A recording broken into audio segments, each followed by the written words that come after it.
My dad works in B2B marketing. He came by my school for career day and said he was a big ROAS man. Then he told everyone how much he loved calculating his return on ad spend. My friends still laugh at me to this day.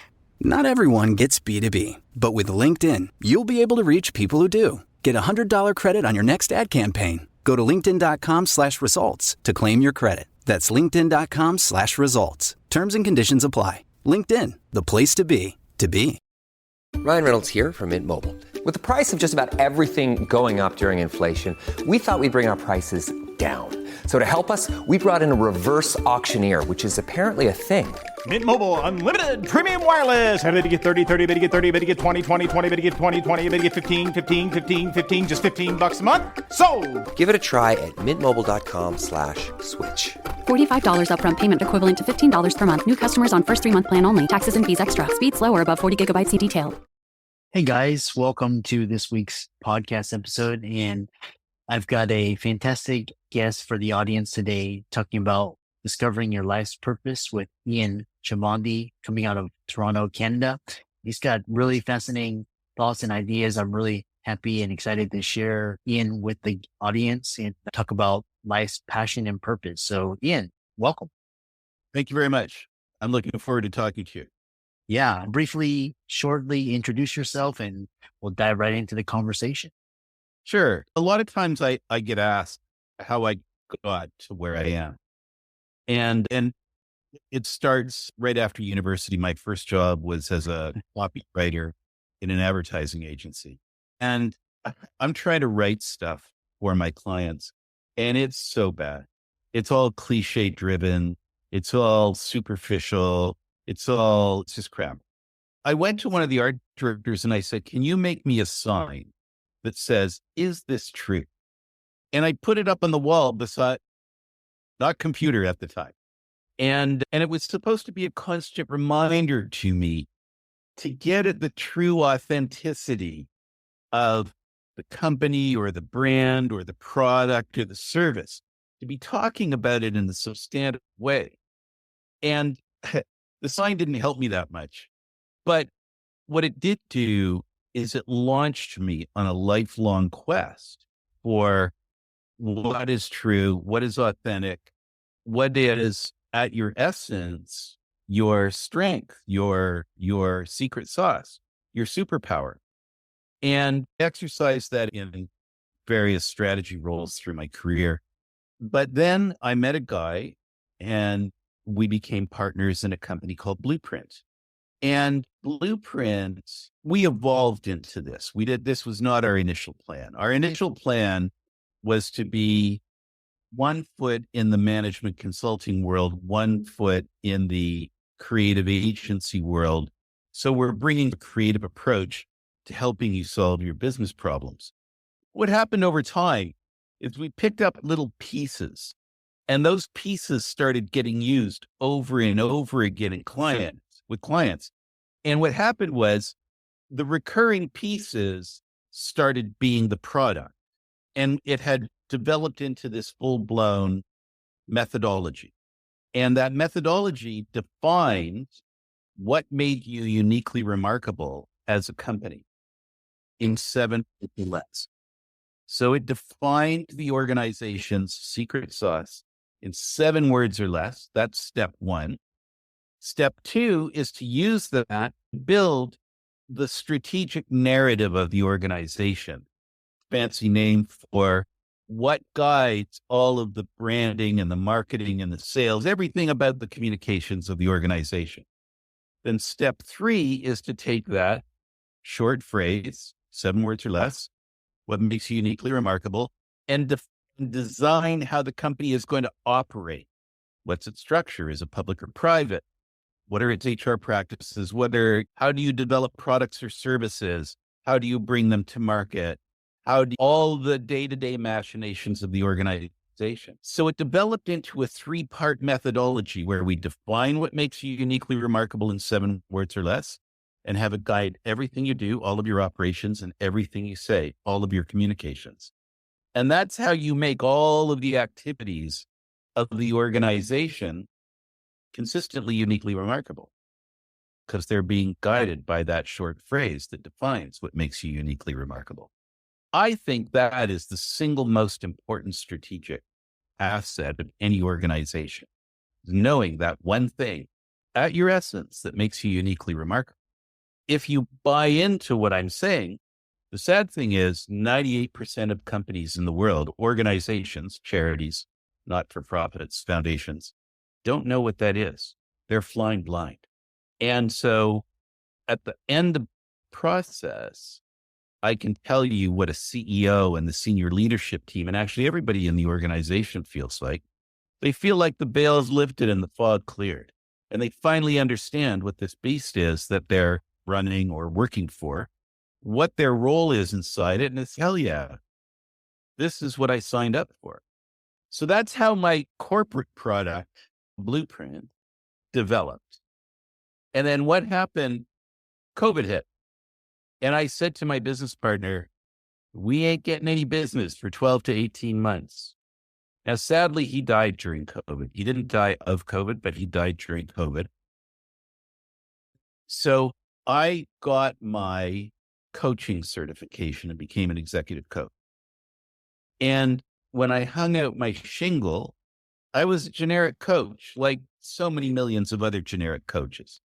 And blueprinting this corporate product was all about making you the opposite of generic, defining what makes you uniquely remarkable. So I wondered how the marketplace was going to talk to me to tell me to specialize. And it happened in the very first phone call with a prospect.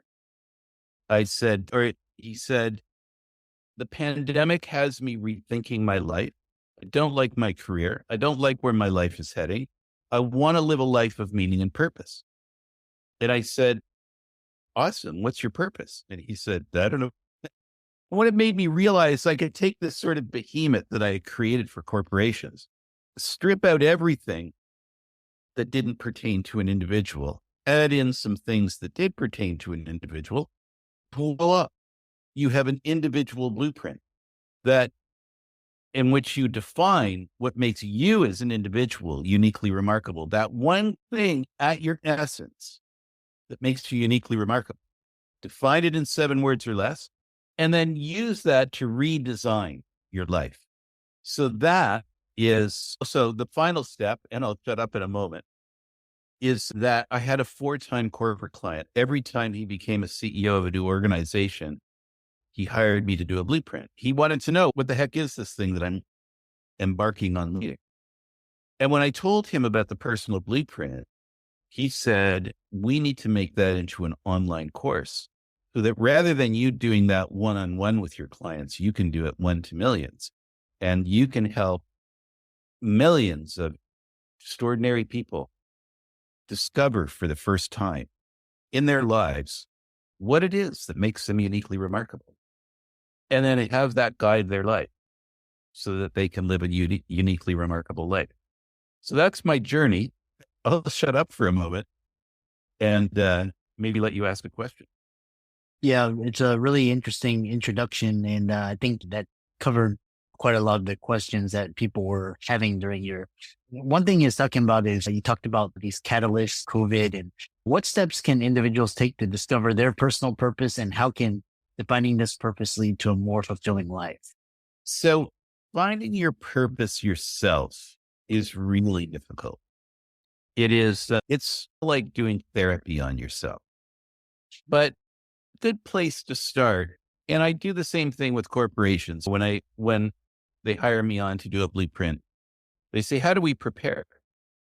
And I say the same thing. Consider this question. If everything that you do is a means to an end, what's the end purpose?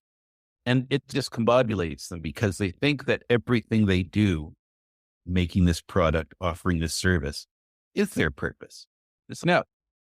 Those are just the activities that you do to deliver on your service. So if everything you do is a means to an end, what's the end purpose? And I would say that to an individual as well. It's a good place to start.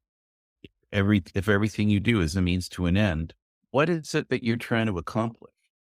The other reason why finding your purpose is a difficult thing to do is because articulating it in a way that resonates on a deep emotional level is really critical. If you come up with an expression of your purpose that makes sense to you on a rational basis, but that's all. So, yeah, that makes sense. That's good. Yep. You will not use it to guide your life. You will not be inspired by it. You will not want to strive for that. But if you come up with wording that just wraps itself around your heart and you're saying, yeah, that's me, then that will compel you to live a life of meaning and purpose. I don't know, beyond just having conversations with friends and family, the people who know you best, about what it is that they see that makes you uniquely remarkable. Take notes, take copious notes about that. And do two things. Once you've got all those copious notes, look for common threads, expressions or words that resonate with you on an emotional level. But also ask yourself, what observations do I have of these notes? And make a list of those observations and see what that pops up for you.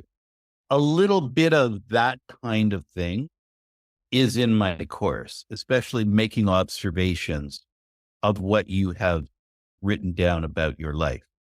But I'll say it's hard to get there beyond yourself. It's hard to figure out how to discover your own purpose. And that's why I was so excited about the opportunity to create a course.